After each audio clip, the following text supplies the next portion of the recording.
يا صاحب الزمان.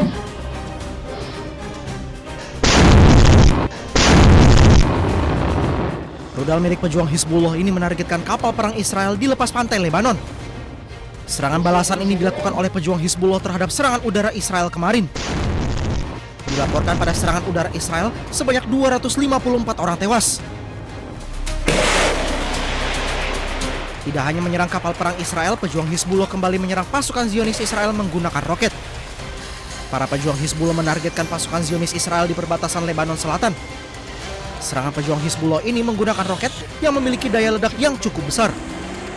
Serangan balasan dilakukan usai Israel melancarkan serangan udara di Beirut, Lebanon.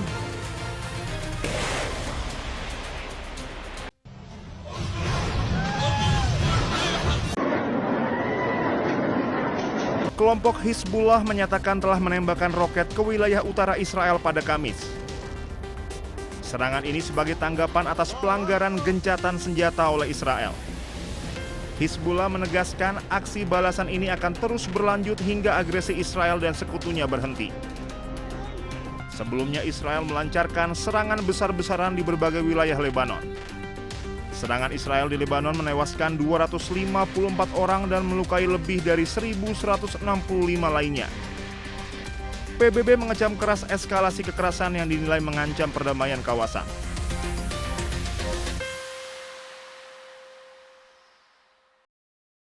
الضرب يلا بكيفون يوسف يلا يا الله يا الله شباب سلخوا المجمع عيانا الشهداء مليانه هون. Detik-detik serangan pertama yang diluncurkan Israel ke Komplek Al-Zahra di Lebanon Selatan terekam kamera warga. Serangan Israel menyasar sejumlah titik di Beirut, ibu kota Lebanon. الضرب يلا بكيفون يوسف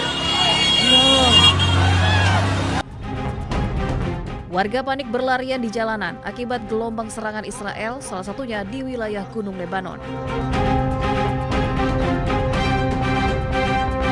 Dampak serangan meluluh lantakan kota Beirut dan sekitarnya. Sejumlah mobil dan bangunan hancur hingga puing-puing berserakan di jalanan. شباب سلخوا المجمع عيانا الشهداء مليانه هون. فيش Serangan udara Israel juga menghantam kawasan pesisir kota Sidon, Lebanon Selatan yang menargetkan sebuah kafe di tepi laut.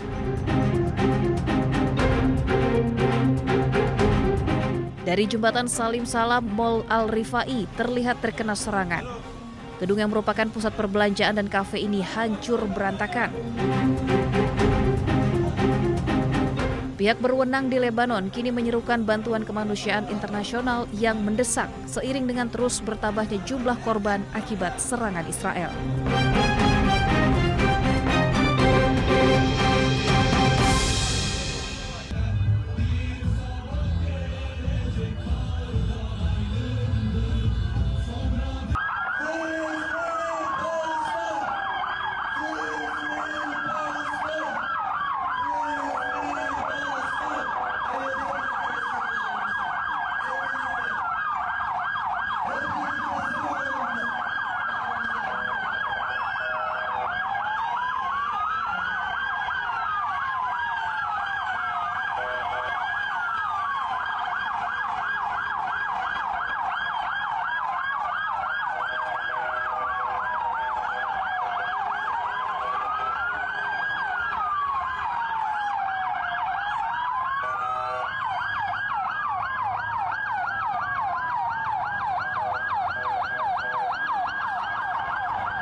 فلانه نحن عم نشوف اساتذتنا الشهداء بس مش بس لنعبر عن الحزن اي شيء ثاني معناتها انك عم تدعم الإبادة الجماعية والإنقاذية. بدنا نكفي نتحر هذا العدو من بلدنا. بدنا نكفي نبني مجتمع librement. Donc, si vous voulez savoir aussi sur les réseaux sociaux, la semaine, vous trouvez tous les infos sur le mouvement Urgence Liban. Et les prochains rassemblements, il y aura d'autres aussi occasions de se rassembler.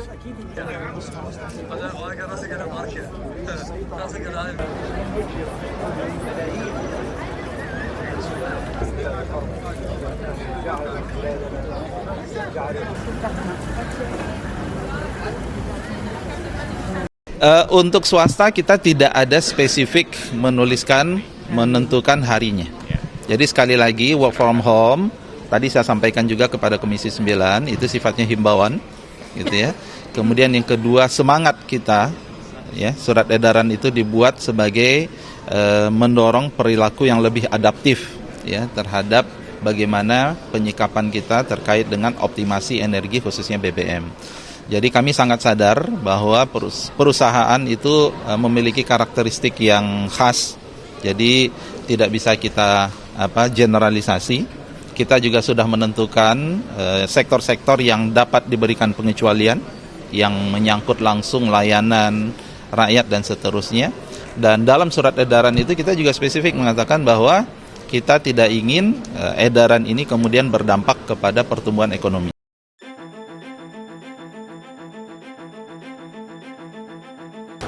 Presiden Republik Indonesia Prabowo Subianto berharap pemerintah provinsi hingga Tentara Nasional Indonesia membeli kendaraan berbasis listrik seperti bus dan truk buatan dalam negeri guna mendukung industri nasional. Permintaan itu disampaikan seiring dengan berkembangnya kemampuan Indonesia dalam memproduksi kendaraan komersial. Sebelumnya Prabowo juga mengapresiasi sejumlah pemerintah daerah yang lebih dulu telah memesan kendaraan listrik seperti Pemprov Jawa Tengah serta Pemprov Jakarta melalui layanan Transjakarta. Kita harapkan dari Pemprov lain juga akan berpihak dan membeli produk bangsa kita sendiri di seluruh tanah air. Ya. Menseknek catat itu gubernur-gubernur yang tidak pesan produk dalam negeri, bus dan truk dan sebagainya. TNI juga suruh beli dalam negeri, ya. Prabowo pun menilai pembangunan industri nasional di sektor otomotif berbasis listrik sejalan dengan upaya mengurangi ketergantungan pada energi fosil dan beralih ke energi lebih ramah lingkungan.